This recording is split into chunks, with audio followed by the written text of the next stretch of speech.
Det er en succes, at flere gennemfører en uddannelse. Ja, men hvad hvis dimittenterne er fagligt svage og mangler kompetencer, når de starter på arbejdsmarkedet?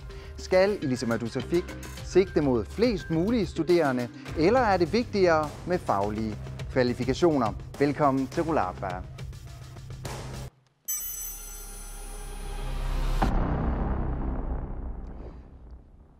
De studerende falder fortsat fra i hobetal, og det faglige niveau møder kritik.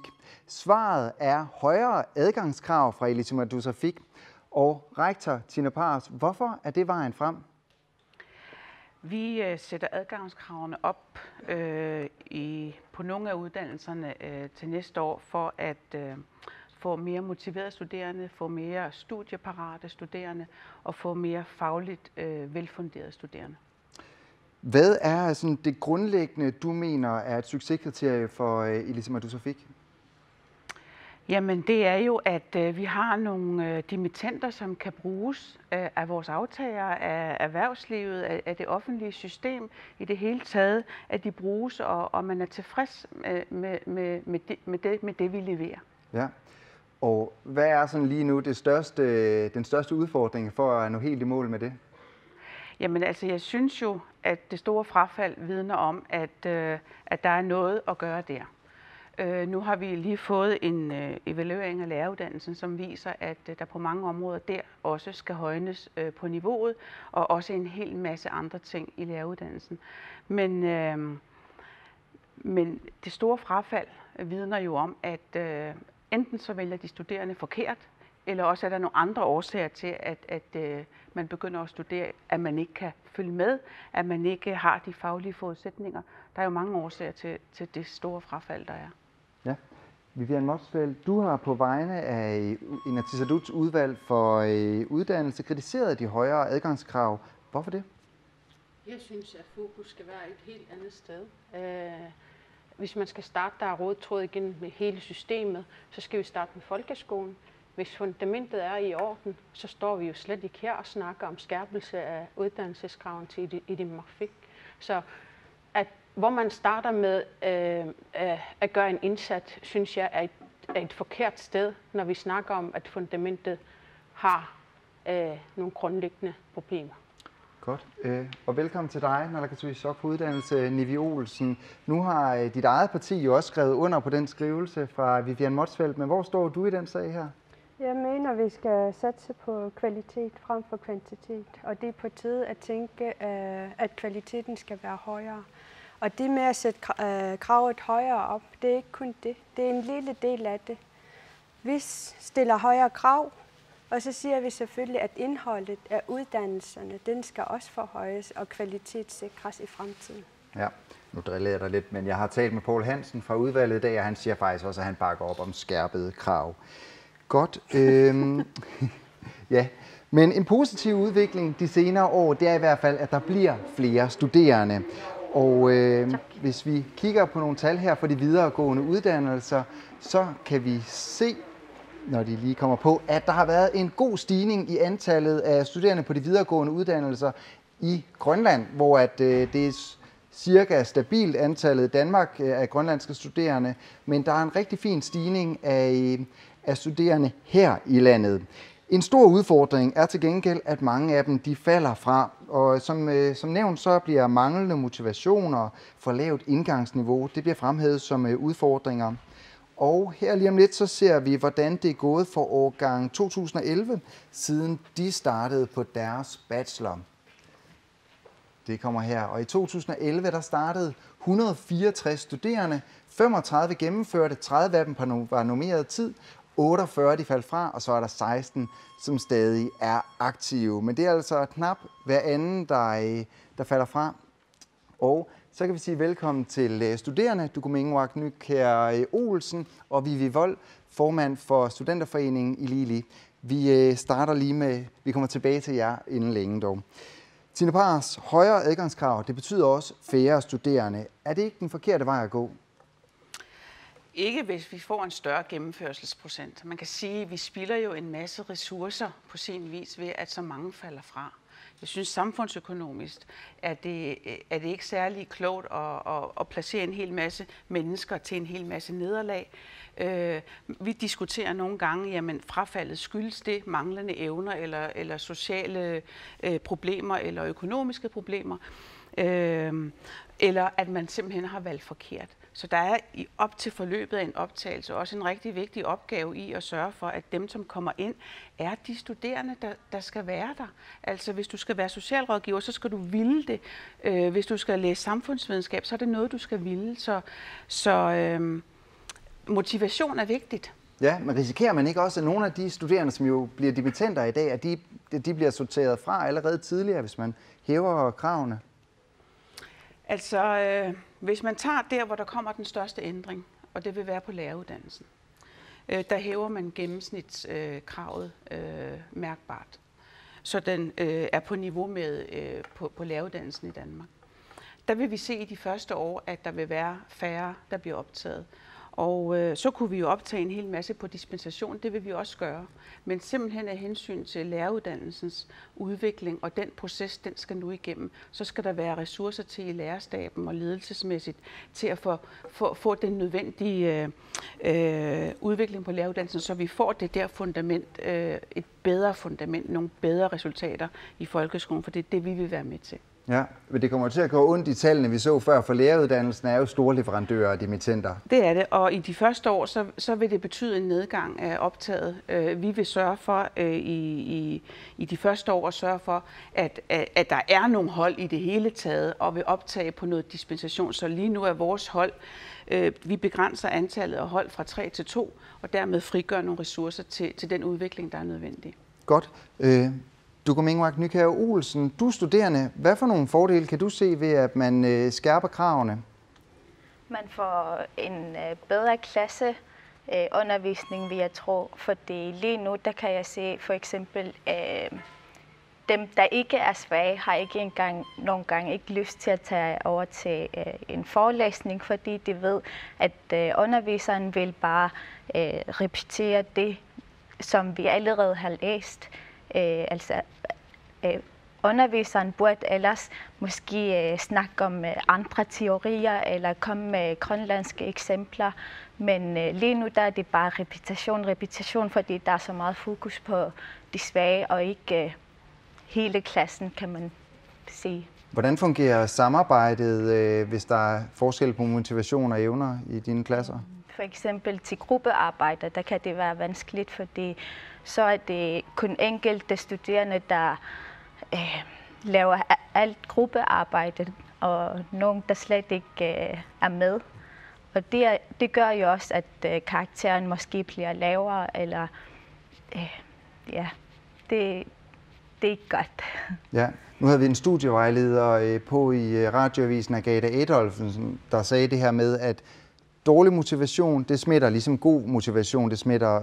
Er det noget, du kan genkende, og hvordan eventuelt?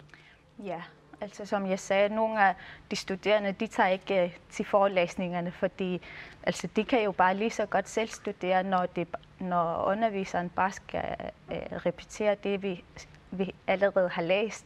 Så motivation, det vil blive meget bedre, hvis kravene også bliver skærpet.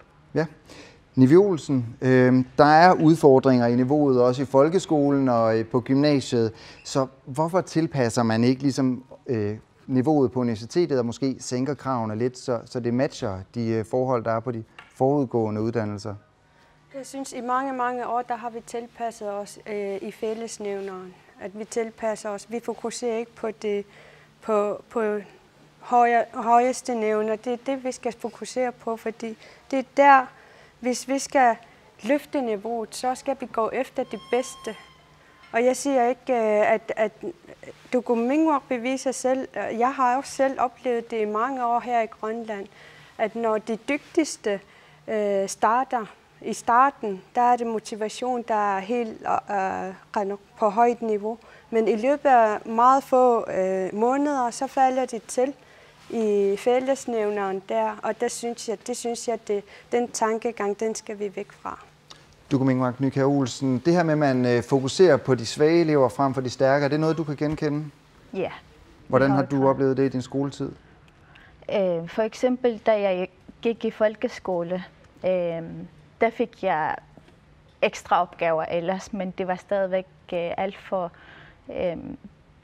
Det var ikke på samme niveau, som jeg ellers burde have læst. Så nogle gange så blev jeg bare sendt hjem fra skolen, fordi jeg var færdig med mine opgaver. Altså tænk på alt det bøger eller andre ting, som jeg ellers kunne have læst og lært. Godt. Formand for Studenterforeningen i Lili, Vivi Wold. Hvad mener I om, at man nu vil skærpe kravene til en række fag, både nogle man har gjort de senere år, og så nu læreruddannelsen og nogle andre uddannelser? Hvad er jeres holdning til det? Altså vi er selvfølgelig delvist enige. Altså vi er enige, men vi har et men. Og det betyder, at hvis man ønsker at højne et niveau inden for en uddannelse, eller i det hele taget universitetet, og her bliver der også snakket om, at vi vil gerne op på et niveau i samme grad som andre internationale universiteter, så må man også kigge på, hvad man tilbyder i de andre universiteter. Lige nu er der, som jeg kan se det, ikke noget, som tilbyder i de samme omfang for at forberede. For eksempel, hvis nu at kravene bliver sat op. Okay, er der så noget, vi kan gøre? Er der så noget, som I kan gøre, for at dem, der virkelig gerne vil igennem og vil gerne til at have en uddannelse inden for universitetet, er der så noget, vi kan gøre for, at de kan komme ind? Ja. For eksempel en forberedende uddannelse, forberedende grund, et eller andet.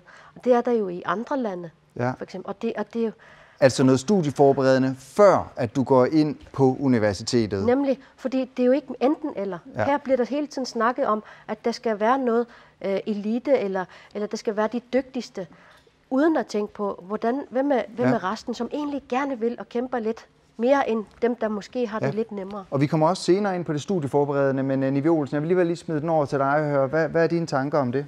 Jeg er helt fuldstændig uenig i det der tankegang, fordi vi har gymnasiet, som skal levere og forberede de studerende.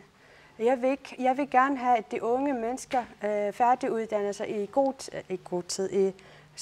i ung alder, fordi vi skal have den på arbejdsmarkedet så hurtigt som muligt med bedste kvaliteter. Og jeg skal ikke give mulighed, eller det er ikke godt at tænke på, at nu går det på gymnasiet, og så skal de lige have forberedende et eller andet sted, og så skal de lige gøre, og så først der på gymnasiet. Når de går på gymnasiet, så er det i de 3 år, der skal de være klar til at komme på højere, eller klar til at gå de steder, hvor de vil hen med bedste kvaliteter, og så sparer vi tid og penge, og så det er den vej, vi skal bygge Grønland i fremtiden. Det var klar tale fra ministeren. Hvad siger du til det svar? Er det ikke meget rimeligt, at når man har gået på gymnasiet, man så rent faktisk skal være klar? Og i sidste ende, når vi snakker penge, når der er nogle mennesker, som egentlig ikke kommer igennem og ikke får den støtte, så er de penge opbrugt meget hurtigt, hvis vi skal have nogle mennesker hurtigst muligt frem. Hvis vi kigger på statistikken inden for de sidste 5 år, alderen i forhold til aktive studerende på en højere videregående uddannelse, så er det faktisk steget med 10%. Det er faktisk tankevækkende, at man ikke går ud fra befolkningens, hvor vi egentlig er lige nu. De faktuelle ændringer, de faktuelle fakta lige nu, at man ikke går ud fra dem, og så laver en udarbejdelse. Jeg vil da gerne have flere ud på uddannelse, jeg vil da også gerne have flere, men det faktuelle fra samfundsmæssigt lige nu er jo ikke sådan, desværre. Det du siger, det er, at der er simpelthen for store problemer med folkeskolen og gymnasiet. Lige præcis. Men det kan man sige, det er jo faktisk ikke Tina Pars, der har ansvaret for dem. På universitetet, der bliver leveret, der er en studievejleder i dag, der er coaching, der er mulighed for at komme til en psykolog. Har de studerende egentlig ikke meget gode kår, når de kommer ud på Elisa Medusa-Fig? De har nogle rigtig, rigtig gode tilbud. Det er jeg helt enig i, og jeg er også enig i, at der er lige kommet en studievejleder i år. Det har der ikke været før i universitetet, som vi har hørt har haft rigtig meget brug for, fordi der bliver brugt ressourcer på fra de lærerne, altså underviserne, og så også administrative medarbejdere, som bruger tid og energi på studerende. Så det er rigtig godt, der er tiltag. Men det kunne også være rigtig godt, at der var større engagement fra universitetet. Det kan også være rigtig godt, at der var større engagement. Hvor savner du engagement? For eksempel, vi ved godt, der er coaching. Selv bare for en måned siden, så var der flere som medstuderende, som faktisk ikke vidste, der var det tilbud, som ikke vidste, der var de muligheder. Og det kunne være rigtig godt, der var den her studiemiljøet kunne ændre også fra deres side, men også fra de studerendes side. Selvfølgelig ansvaret ligger på alle sider. Signe Parks, har I været for dårlige til at informere om de tilbud, I stiller til rådighed? Altså, det kan godt være. Altså, man kan altid informere bedre. Sådan er det jo. Og da vi startede coachordningen for nogle år tilbage, så blev den kendt. Vi har vel i gennemsnit omkring, de første år havde vi 30 coachforløb, så vidt jeg husker. Og selvfølgelig kan vi altid gøre det bedre. Det jeg er glad for, det er, at vi har nu jævnlige møder med Ili. Vi lytter til de ønsker og behov, der er blandt studentersiden. Så det der med at organisere universitetet og også have nogle fælles mål, som måske kan skabe større engagement. Hvad er det, vi skal samarbejde om? Jeg synes, vi har en god dialog, og vi kan også gøre mere. Og jeg er rigtig glad for, at Ili er så aktiv, for det er også en væsentlig faktor for, at sådan nogle ting her bliver italesat. Sprogforhold har der været nogle debatter omkring, så fint, at der er så stort et engagement, og det skal vi gribe som universitet. Ja. Vivian Motzfeldt, det bliver nævnt, at der bliver ikke gjort nok for at gøre de studerende klar til en tid på universitetet, hvor det nu modsat lyder fra ministeren, fra Naalakkersuisut, at de får jo både en folkeskole, de får en tid i gymnasiet, de bør være klar. Hvor står du hen i den sag? Jeg synes på mange måder, at vi bør diskutere, at det skal være nemmere fra skole, eller at der skal være brobygning fra alle uddannelsessteder. Der er rigtig mange unge mennesker, som kommer til et nyt sted og føler sig nærmest fremmedgjort for et helt nyt liv. Man skal socialisere sig, og der skal man bruge en hel masse energi og kræfter på at indordne sig ind i nogle nye systemer. Men på mange måder savner jeg, at man skal være mere kreativ imellem skolerne, så man eventuelt kan hjælpes ad, for eksempel gymnasier og folkeskole. Man ved godt, hvad for nogle svag eller mangler man ser hos eleverne, når de kommer videre til gymnasiet. Så kan man måske låne nogle lærere til de større elever i folkeskolen, for eksempel, med at for dem, at de kunne være nemmere for at tage den næste skridt. Sådan kan man jo gøre med alle uddannelsessteder, at der er bro imellem dem alle sammen. Brobygning mellem... Ja. Nivi Olsen? Jeg vil gerne sige, at jeg faktisk er ked af, at jeg ikke er født for 30 år siden. Fordi jeg synes faktisk, problemstillingen har kørt på den måde i mange, mange år. Og jeg synes faktisk, at hvis vi havde stillet krav, yderligere krav, faste rammer, og stillet krav, hvor højt uddannelsesniveauerne skal være, så har vi ikke siddet i den situation, vi sidder i nu. Nu skal jeg ikke være fræk med din alder, men er du ikke cirka født for 30 år siden? Undskyld, jeg skulle have været født for 60 år siden, så. Det er godt. Men mange studerende, de starter altså studielivet med klare faglige mangler. Det oplever afdelingsleder på Sprog, Litteratur og Medier, Karen Langgaard i hvert fald. Se med her. Vi har nogle store udfordringer, det er helt oplagt. Vi har problemer med, at de kommer meget lidt studieforberedte. De kommer med en motivation, fordi de egentlig ønsker at studere, men de har ikke gjort sig klart, hvor stor en indsats der kræves. Og de oplever tit under deres studier, at gamle traumer, som mange unge har i det her samfund, de bryder op. Så de har nogle problemer der, og derudover så kommer deres faglige niveau, som er meget problematisk.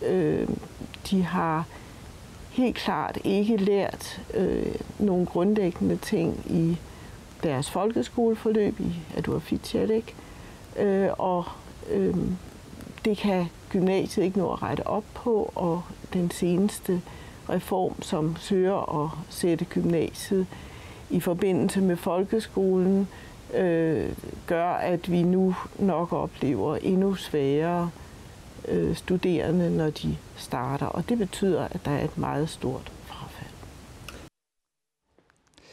Domingoak Nykjær Olsen, der bliver brugt rigtig mange kræfter på studerende, som ikke er klar og siden falder fra. Hvordan passer det med dit indtryk af livet på Elismatusarfik? Jeg synes, det passer meget godt. Det bliver brugt rigtig meget tid på det svage, ligesom jeg sagde før med, at når vi kommer til undervisning, så repeterer underviseren jo bare det, som vi allerede har læst. Og det er ikke god nok. Altså, hvis universitetet stiller højere krav til os selv, så kan vi måske også begynde at stille højere krav til os selv. Og som Nivi, vores naalakkersuisoq, var på besøg over på vores universitet sidste år, der sagde hun også, at altså, folk vil bruge de muligheder, som de har. Og hvis jeg for eksempel kan tage 4 år over på universitetet, hvor det ellers skulle have været 3 år, så tager jeg 4 år måske. Hvad er det for nogle muligheder?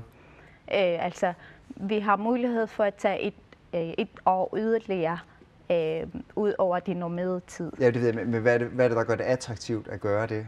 Altså, vi har billige kollegier, som vi kan bo i, og få studiestøtte ved siden af.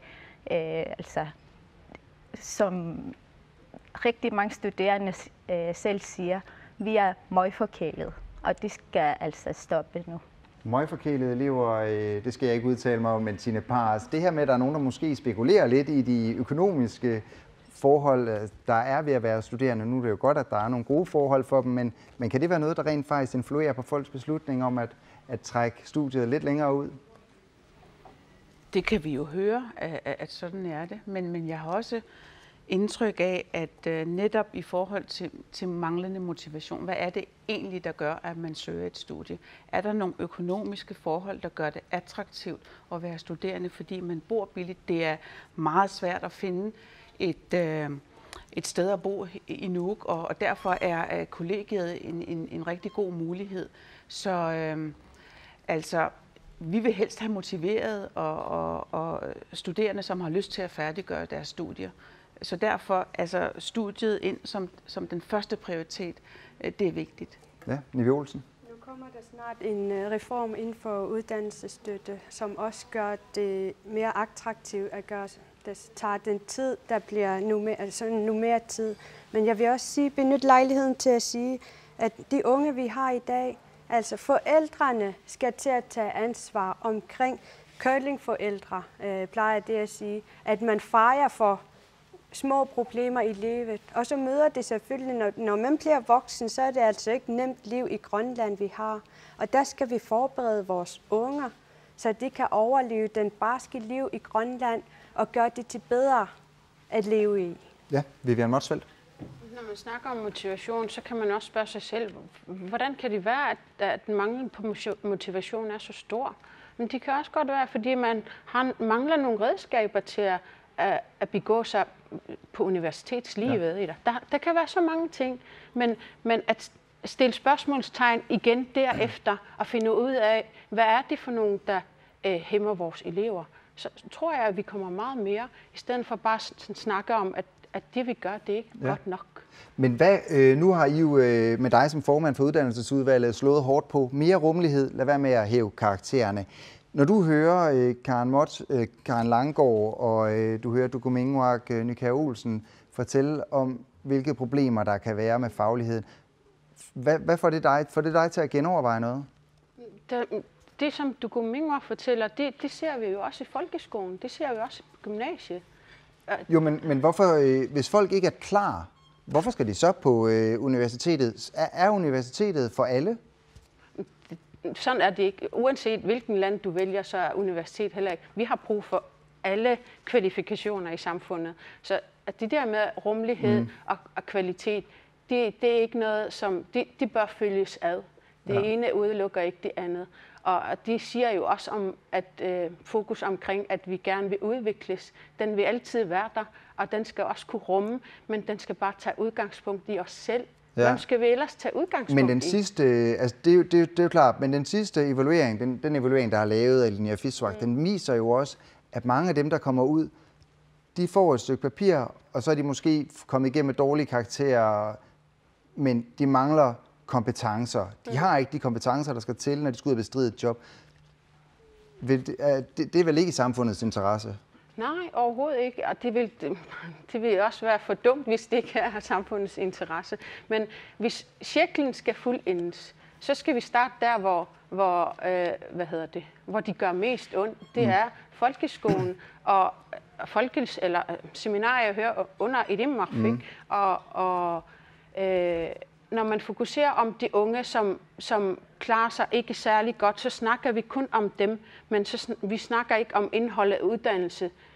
Det er godt nu, at der er kommet frem med nogle evalueringer, men vi skal også fokusere på, at evalueringen ikke skal dræne os. Vi skal også fokusere på de gode ting, der er sket. Vi skal også fokusere på, at der er rigtig mange gode lærere, som vi ikke har fokuseret på de sidste mange år. Vi har ikke fokuseret på unge mennesker, som har klaret sig rigtig godt. Vi har fokuseret rigtig meget på det, som ikke er lykkes, og det dræner os. Godt. Vivi Wold, hvad mener I lige om den sag?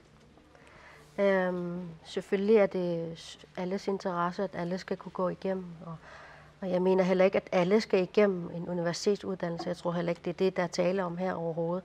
Det, der taler om, det er, at dem, der gerne vil, som vi sagde i starten, vi er delvist enige i så fald, at hvis man, og der er jeg uenig med Nivi, fordi at der er faktisk tiltag i andre universiteter, for eksempel sommerkurser eller andre ting, som gør, at dem, der faktisk gerne vil, men ikke har de krav. Jeg siger bare, hvis man sætter kravene, så må der også komme noget efterfølgende. Der må komme et eller andet, som gør, okay, jeg vil virkelig gerne til den her uddannelse. Så frem man har fået den rigtige studievejledning. Ja. Men halvdelen af de studerende, de dropper ud. Var det ikke okay at hæve kravene lidt, sådan, så man måske kunne hjælpe nogle af dem, der ikke er klar til ikke at begynde? Hvem er så dem, der virkelig gerne vil igennem, men ikke er igennem på grund af de krav? Fordi der er netop en masse udfordringer, og det er ikke på grund af curlingforældre. Det er på grund af de udfordringer. Nivi Olsen, hvad med dem, som rigtig gerne vil, men måske ikke er helt klar? Jeg kan ikke forstå det, hun efterspørger, fordi i dag, der har vi faktisk mulighed for gratis at få forberedende uddannelse.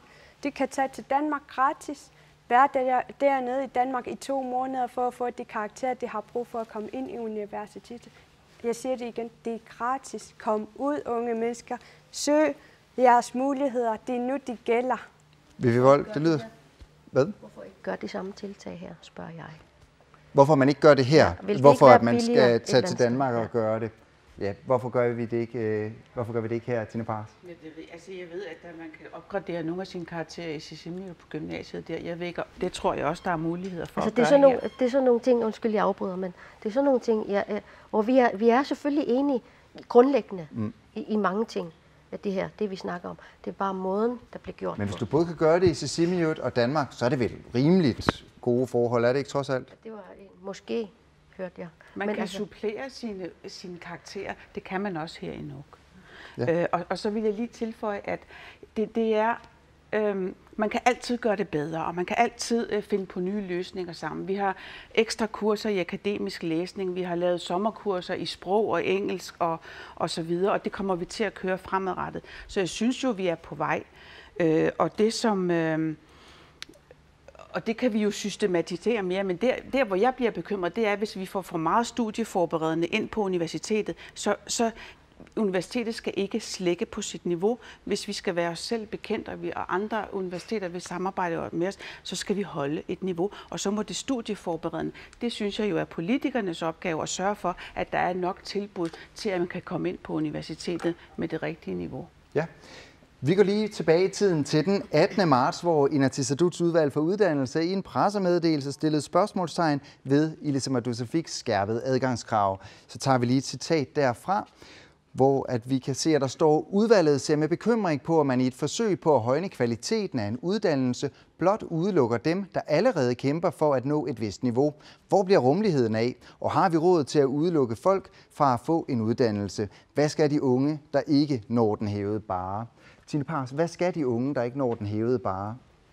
Jamen, hvis du har en studentereksamen, som har et lavt gennemsnit, hvor du egentlig ikke har opnået de kompetencer og den kunde, som skal til for at læse på universitetet, så må du enten opgradere og få nogle bedre resultater, eller du må vælge et studie, som passer bedre til dig. Ja. Det er jo ikke alle, der skal ind på Elisima Dusarik.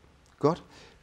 Samfundet, hvorvidt de har råd til det, men der er jo også en anden vej rundt, Vivian Motzfeldt. Har samfundet råd til, at Elisima Dusarik optager en masse studerende, som ikke har kompetencerne eller er studieparate?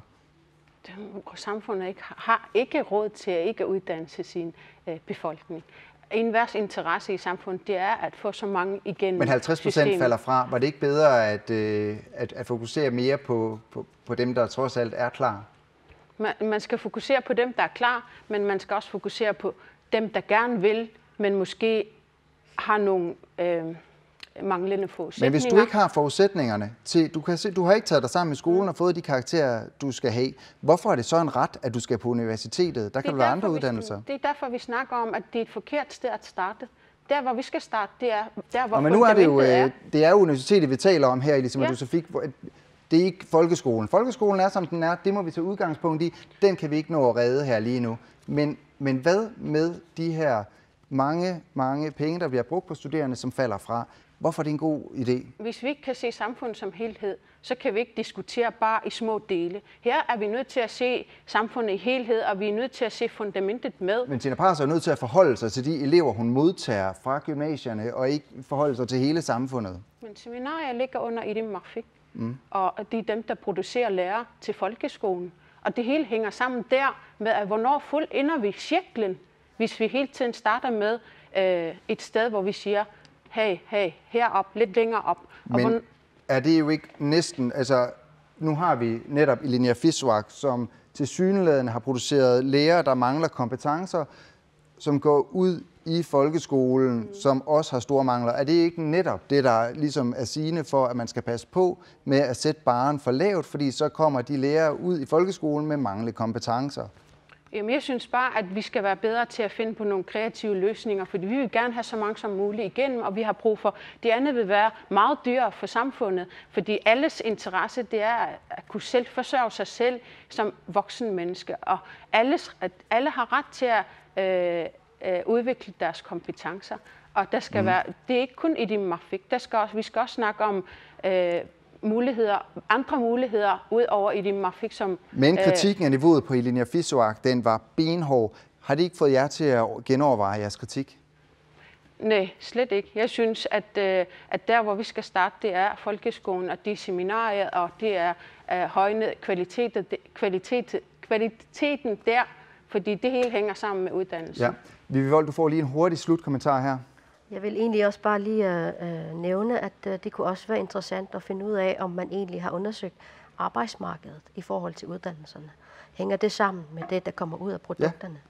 Ja, det er et godt svar, som vi vil prøve at give et svar på lige om lidt, fordi at nu siger jeg tak til jer tre og til dig, Nivi Olsen, for nu i hvert fald.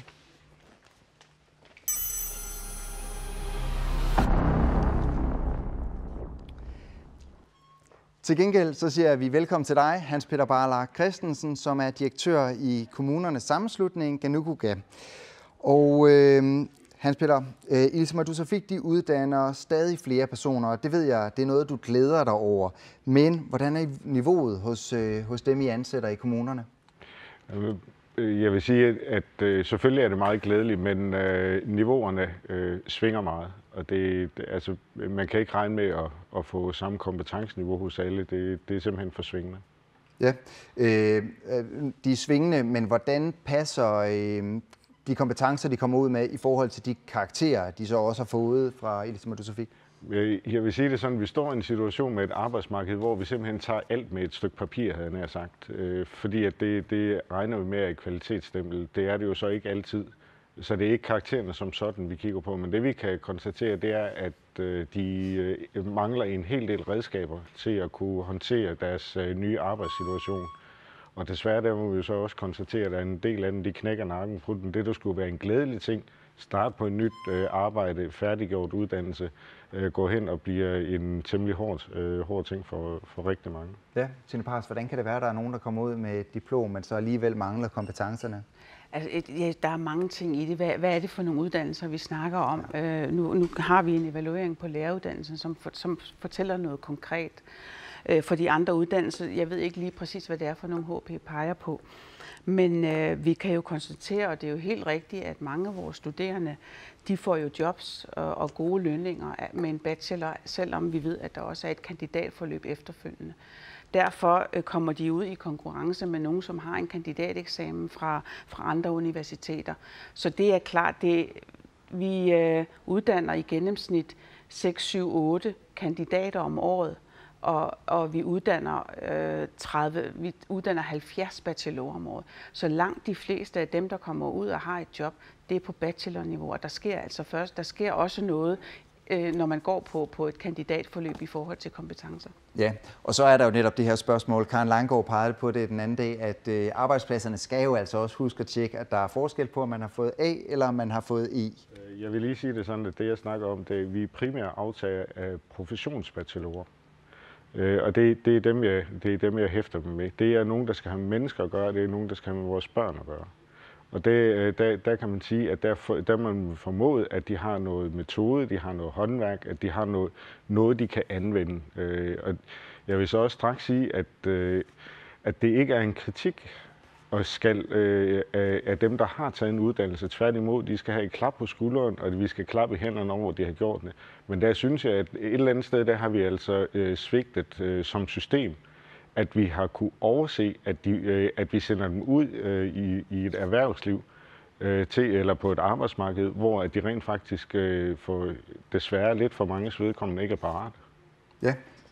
Tine Pars, den vil jeg lige smide over til dig, fordi hvis vi ser på Linea Fissuak, så er det jo en god ting, som HP Hans Peter Barlach siger, at mange de vælger at studere, men niveauet har været lavt, og det er jo ikke de studerendes skyld nødvendigvis, hvis samfundet har sat nogle rammer op omkring dem, der ikke passer ordentligt. Kan du pege på nogle steder, hvor uddannelserne, og måske også i sidste ende, du som leder af dem, har fejlet? Altså noget af det, vi i hvert fald kan konstatere på læreruddannelsen, det er, at der er for dårlig forbindelse mellem praktiksteder og uddannelsen. Og det vil vi sørge for at få styrket hurtigst muligt på læreruddannelsen.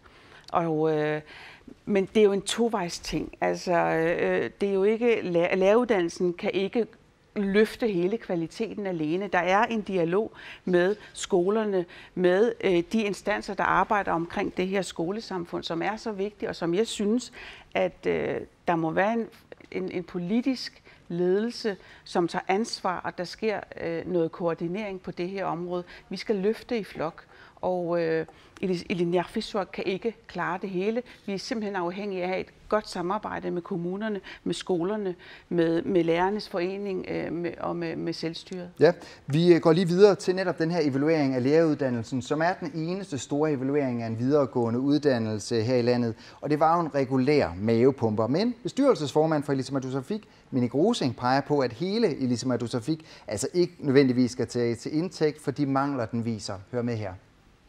Ilisimatusarfik er jo lavet af sammenlægning af flere forskellige institutioner, og de senere år, der har processen på universitetet været at prøve at få koblet de her forskellige uddannelser, så man kan dele ressourcer, studenterne kan udveksle idéer med hinanden osv. Det har været en proces, der har været løbende over mange år, og der kan man sige, at nogle af enhederne har stadigvæk deres egen identitet, som jo er udmærket. Så jeg tror ikke, at man kan sige, at de problemer, der har været inden for Linea Fissuak, er generelle på universitetet. Men det er selvfølgelig noget, der skal tages hånd om specifikt for de problemer, der er på Linea Fissuak.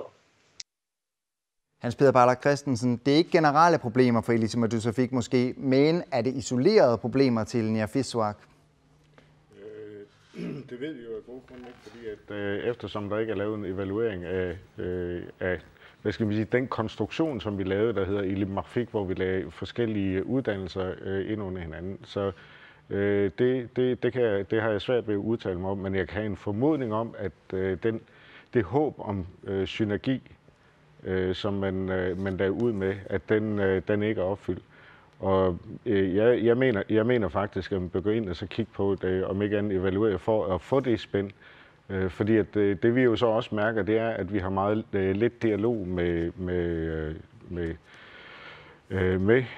hvad skal man sige, uddannelsesinstitutionen som sådan. Tina, hun nævner praktikområden. Der kan man sige, der går det for institutionen, den pågældende praktikplads i forhold til institutionen, men sådan mere formelt i forhold til, hvad vi som arbejdsgiver egentlig ønsker som krav.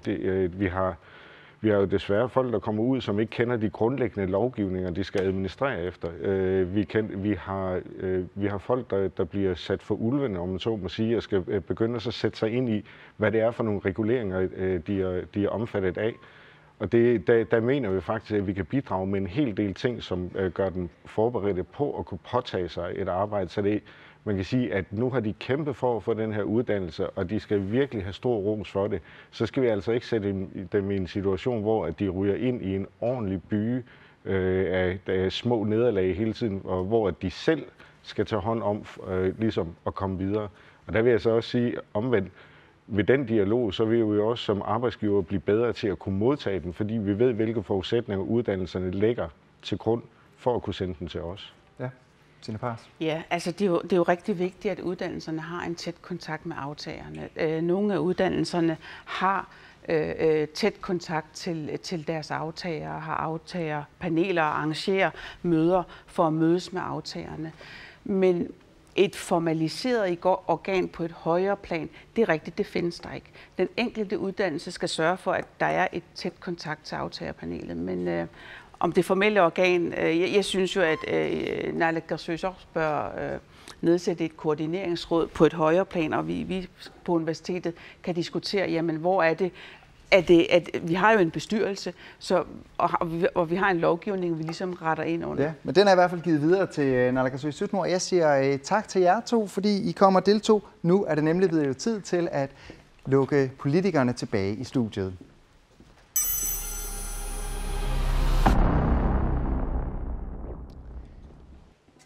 Bestyrelsesformand for Ilisimatusarfik, Minik Rosing, siger, at det kan være decideret traumatiserende for at droppe ud af et studie, og så er frafaldet spild af ressourcer for samfundet. Derfor mener han, at det både er bedst for samfundet og de studerende, at kun de studieparate bliver optaget. Se med her. Man bruger også som universitet eller som uddannelsesinstitution mange ressourcer på dem, som ikke har kvalifikationerne. Og der synes jeg, at det er bedre, hvis man kan tilbyde dem, som mangler kvalifikationerne, en mulighed for at opgradere sig, inden de kommer ind, end at de skal humpe og haltage sig igennem, og dels kræve meget mere støtte, og dels måske opleve nederlag i processen. Så jeg synes, det er vigtigere, at man ligesom sikrer, at indvejen til universiteterne, at der er en mulighed for at opgradere sig, hvis man ikke har karaktererne, bare sige, at vi vil gerne have så mange ind som muligt. Velkommen i studiet til jer, og vi starter med en lynrunde. Skal vi have skærpet krav til adgangskrav? Ja eller nej? Og I skal nok få lov til at uddybe bagefter. Ja eller nej? Ikke nu. Ja og nej. Rungende ja. Ja, det skal vi. Ja. Det var godt. Der var rimelige svar hele vejen rundt, men Mimi Carlsen, bestyrelsesformand Minik Rosing, han mener altså, at det både for de studerende og samfundet giver bedst mening, at Ilisimatusarfik de hæver kravene. Du siger både ja og nej. Hvad mener du? Jamen det er, at når jeg mener, at man godt må sætte kravene op, så synes jeg også, at der ud over det at sætte kravene op, også bør gøre noget andet. Eventuelt det også at løfte det andet med op. Men jeg synes ikke, at man bare skal sige, at nu løfter vi kravene op, sådan at kun de bedste går videre. Jeg synes, man skal sætte kravene op, samtidig med, at alle får mulighed for at være med. Men gør man ikke allerede et stort arbejde i folkeskolen og på gymnasiet? Jo, men alle uddannelsesinstitutioner skal arbejde på, at man så vidt muligt, når man har optaget studerende, så har de studerende pligt til at færdiguddanne deres uddannelse. Men jeg synes også, at uddannelsesinstitutionerne har også deres pligt til, at nu har de taget de studerende ind, så har de også deres pligt til at løfte dem op. Ja. Sten Lynge, hvor stor er der sut i den her sag? Jamen, jeg er rigtig glad for, at universitetet har taget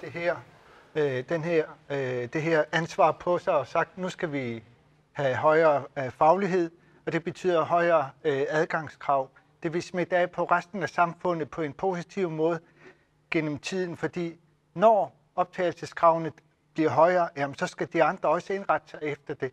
Så det er et skridt, som jeg altid har ønsket mig, at man tog, fordi allerede tilbage mellem 2009 og 2013, der blev det daværende naalakkersuisut besluttet at sænke optagelseskravene til gymnasierne til stor fortrydelse for lærernes fordi det var bekymret over, at det ville smitte af på resten af uddannelseskæden, og det er det, vi ser i dag. Ja, hvad for nogle problemer ser du på universitetet med, at kravene måske ikke er så høje? Jamen, jeg synes, at det produkt, vi får ud af universiteterne, det er et B-hold i forhold til andre universiteter i rigsfællesskabet, og det betyder, at vores administration og vores andre uddannede ikke kan give det produkt, det skal give i form af en god videregivelse af viden til dem, de nu skal servicere. Ja. Lejne Danielsen, løsgænger. Ja, altså, jeg synes, vi skal huske på, hvorfor er det, man uddanner sig. Man uddanner sig, så man kan tage et job på et arbejdsmarked. Og det arbejdsmarked, det sænker ikke sine forventninger til de ansatte. Og hvis vores egne kandidater ikke har det niveau, de skal have, så vælger man måske nogen, der ikke kommer herfra. Så vi skyder jo os selv i foden, og vores egne kandidater stiller vi dårligere, hvis ikke vi følger med og har niveauet der, hvor andre har dem. Så jeg tror, det er en nødvendighed, hvis vi vil sikre vores egen befolkning og vores egne kandidater jobs. Ja, Vivian Motzfeldt, man skyder sig selv i foden, og hvis man ikke uddanner dygtige nok folk, så er man nødt til at hente dem udefra. Hvad siger du til det? Det jeg gerne vil sige, det er, at nu i dag bruger samfundet rigtig mange penge på at kompetenceudvikle folk, der kommer udefra. Der bliver brugt rigtig mange penge til at give den mulighed for folk, der kommer udefra, til at udvikle sig her i landet. Og selvfølgelig institutioner er skabt til for folket, så selvfølgelig skal de være rummeligt over for befolkningen, og så skal man også tænke på, at der skal være rød tråd igennem hele systemet, og så skal vi være bedre til at snakke om, hvorfor at vi ikke har nået den niveau, som vi gerne vil nå. Ja, men du kan selvfølgelig ikke lide, at man bruger mange penge på alle dem her udefra, men har Naja så ikke en pointe i, at man netop ved at have lavt niveau her på uddannelserne her, tvinger arbejdsgiverne til at gå ud og hente udefra, og derfor bruge penge på udefra kommende i stedet for herboende? Jeg synes, der kommer rigtig mange signaler ud. Jeg læste en artikel her eftermiddag af en kvinde, som er censor ude ved Edim Marfik, og hun siger, at på mange måder er niveauet på Edim Marfik på internationalt niveau. Ja. Så. Når man har sorteret rigtig mange fra, siger hun. Altså, når man kommer langt hen på uddannelsen, så er det på et internationalt niveau. Jo ikke startpakken, der starter. Den mener hun jo ikke er på internationalt niveau. Jamen, hvis vi ikke tager udgangspunkt i os selv, hvem skal vi så tage udgangspunkt i? Det er jo dem, vi tager udgangspunkt i her. Vi tager udgangspunkt i, der er forskel på dem, der starter på, som du så fik, og dem, der er der efter 2 år. Jeg prøver at begrunde, hvorfor jeg siger, at det ikke er tiden til at skærpe adgangskravene. Og det er, fordi jeg synes, vi skal tage udgangspunkt i os selv. Ja. Nivi Olsen, Økonomisk Råd og andre fra erhvervslivet har gentagne gange gjort det klart, at uddannelsesniveauet det er nøglen til Grønlands fremtid. Men skal det nødvendigvis være akademiske uddannelser? Vi skal uddanne os i alle områder. Vi skal uddanne tømrer, vi skal uddanne elektrikere osv. osv. Men vi har virkelig også brug for højere uddannelser.